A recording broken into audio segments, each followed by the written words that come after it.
اللہم صلی علی محمد وعلی آل محمد رب اشرح لی صدری ویسر لی امری واحلل عقدۃ من لسانی یفقہوا قولی رب زدنی علما رب یسر ولا تعسر وتمم بالخیر۔ بسم اللہ الرحمن الرحیم۔ السلام علیکم ورحمۃ اللہ وبرکاتہ۔ سب سے پہلے تمام ماؤں بہنوں اور بھائیوں کے لیے سلام پیش کرتی ہوں اور اللہ تبارک و تعالیٰ سے دعا کرتی ہوں کہ اللہ تبارک و تعالیٰ آپ کو توکل اور ایمان کی بہترین حالتوں کے ساتھ اپنے حفظ و امان میں رکھے۔ اس کے بعد محرم الحرام کے بارے میں بات کرتے ہوئے آگے اپنے موضوع کو بڑھائیں گے، کیونکہ آج ہماری ویڈیو کا آغاز محرم الحرام سے کیا جا رہا ہے، کیونکہ ہم سب جانتے ہیں کہ حرمت کا یہ مہینہ ہمارے درمیان اللہ تبارک و تعالیٰ کے فضل و کرم سے ایک دفعہ پھر آ چکا ہے۔ جیسا کہ اللہ تبارک و تعالیٰ نے قرآن پاک میں فرمایا کہ اللہ تبارک و تعالیٰ نے مہینوں کی گنتی 12 مہینے کیے اور اس میں سے 4 مہینے حرمت والے ہیں، جن میں سے 3 مہینے اوپر نیچے یعنی ذی القعدہ، ذی الحج اور محرم الحرام ہیں، اور 2 مہینوں کے درمیان یعنی رجب المرجب ہے۔ تو محرم الحرام کا آغاز ہو چکا ہے، اور یہ مہینہ چونکہ خاص طور پر شہادت امام حسین کے غم گسار واقعہ کی یاد لے کے آتا ہے، اور مسلمانوں کے لیے ایک بہت بڑا پیغام لے کے آتا ہے کہ یہ وہ پیغام ہے کہ حق کی خاطر نواسہ رسول نے نہ صرف اپنی شہادت کو پیش کیا بلکہ اپنے خاندان کے 70 افراد کے خون کو پیش کر کے یہ بات ثابت کر دی کہ نبی کا گھرانہ کٹ تو سکتا ہے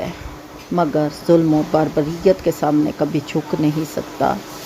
حضور اکرم صلی اللہ تعالیٰ علیہ وآلہ وسلم کی نسبت سے رکھنے والی چیزوں میں سے محبوب حضرت حسنین ہیں کہ اللہ تبارک و تعالیٰ کے پیارے حبیب صلی اللہ تعالیٰ علیہ وآلہ وسلم نے ان کے بارے میں اللہ تبارک و تعالیٰ سے فرمایا، یا اللہ، حسن اور حسین میرے چمن کے گلدستے ہیں، میں ان سے محبت کرتا ہوں اور ان لوگوں سے بھی محبت رکھتا ہوں جو ان سے محبت رکھتا ہے، اور جو ان سے محبت رکھتا ہے اے اللہ تو بھی ان سے محبت رکھ، اور جو ان سے بغض رکھتا ہے تو اے اللہ میں ان سے بغض رکھتا ہوں اور تو بھی ان سے بغض رکھ۔ تو آقا مصطفیٰ صلی اللہ علیہ وسلم کی نسبت رکھنے والی چیزوں کو محبوب رکھنا نبی پاک صلی اللہ تعالیٰ علیہ وآلہ وسلم کی محبت میں داخل ہے۔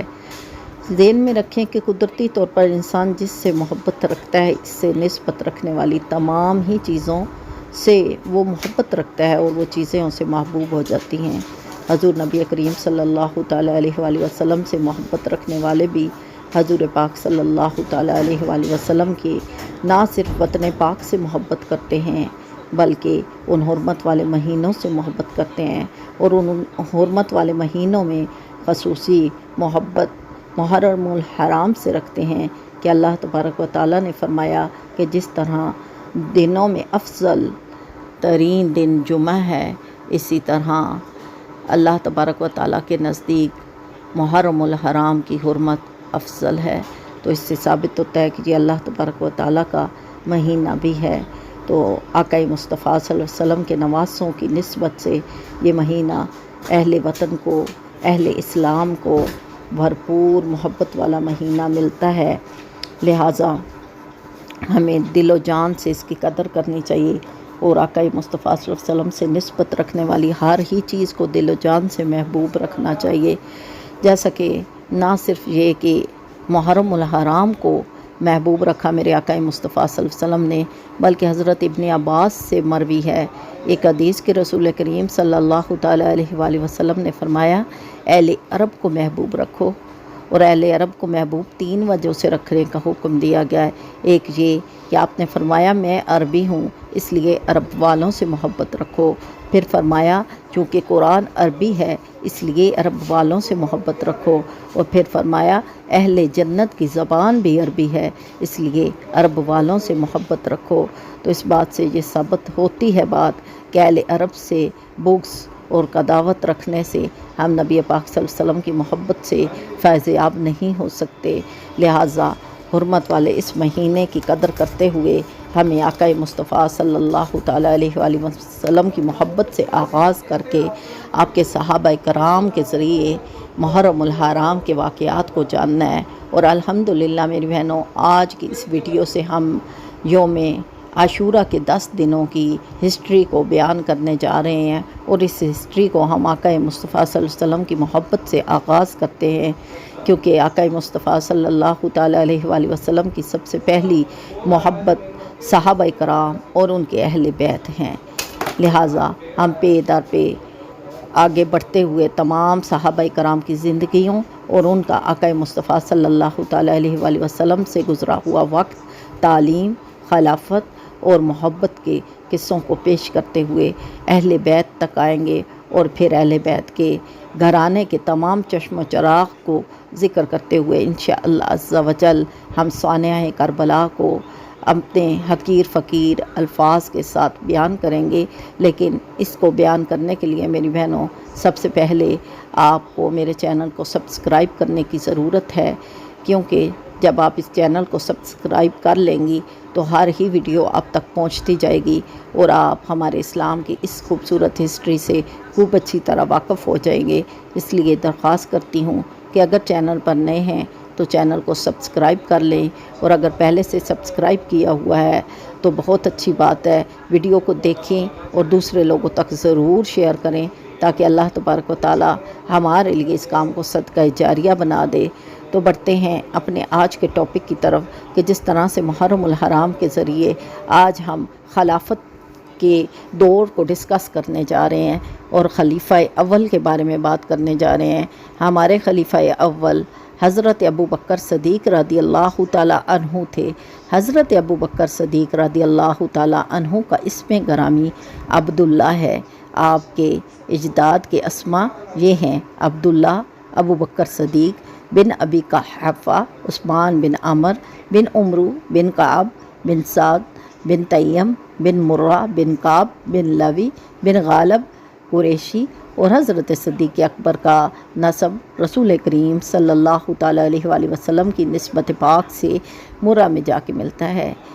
آپ رضی اللہ تعالیٰ عنہ حضور پاک صلی اللہ تعالیٰ علیہ وآلہ وسلم کے ساتھ محبت کرنے میں بہت زیادہ صدیق تھے، اور آپ کا یہ لقب صدیق ہے۔ اور اس کے ساتھ ساتھ حضرت عائشہ رضی اللہ تعالیٰ عنہ سے روایت ہے کہ نبی کریم صلی اللہ تعالیٰ علیہ وآلہ وسلم نے فرمایا کہ ابو بکر رضی اللہ تعالیٰ عنہ کے پاس جب مشرکین آئے اور معراج میں جو انہوں نے حضور پاک صلی اللہ علیہ وسلم کے لیے سنا، تو سب سے پہلے حضرت ابو بکر ہی وہ انسان تھے کہ جنہوں نے اس کی تصدیق فرمائی۔ اور اس کے ساتھ ساتھ یہ وہ صحابی ہیں کہ جو ہمیشہ ہر حال میں، سفر میں، حضر میں، ہر حال میں آپ صلی اللہ تعالیٰ علیہ وآلہ وسلم کے ساتھ رہے۔ حضرت صدیق اکبر ولادت مبارکہ سے 2 سال چند ماہ بعد مکہ مکرمہ میں پیدا ہوئے، یعنی آپ صلی اللہ علیہ وسلم کی ولادت کے بعد 2 سال بعد مکہ مکرمہ میں پیدا ہوئے۔ اور یہی صحیح بات ہے، نبی کریم صلی اللہ علیہ وسلم نے حضرت صدیق اکبر سے دریافت فرمایا کہ ہم بڑے ہیں یا تم؟ تو انہوں نے عرض کیا کہ بڑے حضور ہیں، عمر میری زیادہ ہے، لیکن روایت مرسل سے میں غریب ہوں۔ یعنی عمر میں حضرت ابو بکر صدیق رسول کریم صلی اللہ تعالیٰ علیہ وآلہ وسلم سے 2 سال بڑے تھے، لیکن مرتبہ تو آقا مصطفیٰ صلی اللہ تعالیٰ علیہ وآلہ وسلم کا بڑا تھا۔ اور اس کے ساتھ محدثین کی جماعت کثیرہ اس بات پر زور دیتی ہے کہ سب سے پہلے حضرت صدیق اکبر مومن ہیں، کیونکہ یہ سب سے پہلے اسلام لائے۔ اور اس میں بعض علماء کرام حضرت علی رضی اللہ تعالیٰ عنہ کو کہتے ہیں کہ وہ سب سے پہلے مومن ہیں، اور بعض کہتے ہیں کہ جناب خدیجہ رضی اللہ تعالیٰ عنہ سب سے مومن ہیں۔ لیکن صحابہ کرام اور تابعین وغیرہ کی کثیر جماعتوں نے اس بات پر زور دیا ہے کہ صدیق اکبر مردوں میں سب سے پہلے مومن ہیں، اور بچوں میں سب سے پہلے حضرت علی علیہ السلام، اور عورتوں میں سب سے پہلے حضرت خدیجہ رضی اللہ تعالیٰ عنہ سب سے افضل ہیں۔ اللہ تبارک و تعالیٰ ان کے درجات کو بلندی عطا فرمائے۔ یہ وہ صحابی ہیں کہ جنہوں نے اسلام لانے کے وقت سے دم آخر تک رسول کریم صلی اللہ تعالیٰ علیہ وآلہ وسلم کی برکات کو حاصل کیا، اور ہمیشہ فیض یاب رہے۔ سفر میں، حضر میں، کسی بھی حالت میں آپ صلی اللہ علیہ وسلم سے کبھی جدا نہ ہوئے۔ ہر حال میں آپ صلی اللہ تعالیٰ علیہ وآلہ وسلم کے ساتھ رہتے، اور خاص کر آپ کی جود و سخا بہت ہی اعلیٰ مرتبے کی تھی، یعنی اسلام لانے کے وقت سے آپ کے پاس 40,000 دینار تھے، یہ سب اللہ کی راہ میں خرچ فرمائے۔ ان کو اگر خاص منزلوں سے دیکھا جائے تو خاص طور پر فضیلت ان کے پاس سخاوت کی تھی، یہ بردوں کو آزاد کرانا، مسلمان اسیروں کو چھڑانا، اور نرم و ذکر یعنی نرم دل اور باکردار ہونے میں اور سچائی ہونے میں حاتم طائی کو بھی ان سے کچھ نسبت نہیں، یعنی یہ بہت جود و سخا والے تھے۔ نبی کریم صلی اللہ تعالیٰ علیہ وآلہ وسلم نے ان کے بارے میں فرمایا کہ ہم پر کسی شخص کا احسان نہ رہا، ہم نے سب کا بدلہ کر دیا سوائے ابو بکر کے، کہ ان کا بدلہ اللہ تبارک و تعالیٰ روز قیامت عطا فرمائیں گے، اور مجھے کسی کے مال نے کبھی نفع نہیں دیا جو کہ ابو بکر رضی اللہ تعالیٰ عنہ کے مال نے مجھے نفع دیا۔ دیکھیں کتنے نصیب والے ہیں ابو بکر، اور کیوں نہ ہوں کہ جب اللہ تبارک و تعالیٰ کی پیارے حبیب صلی اللہ تعالیٰ علیہ وآلہ وسلم سے محبت رکھتے ہیں۔ حضرت صدیق اکبر رضی اللہ تعالیٰ عنہ کی شان میں بہت ساری آیتیں اور باکثرت حدیثیں بھی وارد ہوئی ہیں جن سے آپ کے فضائل جلیلہ بھی معلوم ہوتے ہیں، اور اگر آپ کی خلافت کی بات کی جائے تو بکثرت آیات و حدیث آپ کی خلافت کی طرف بھی مشیر ہیں۔ ترمذی و حاکم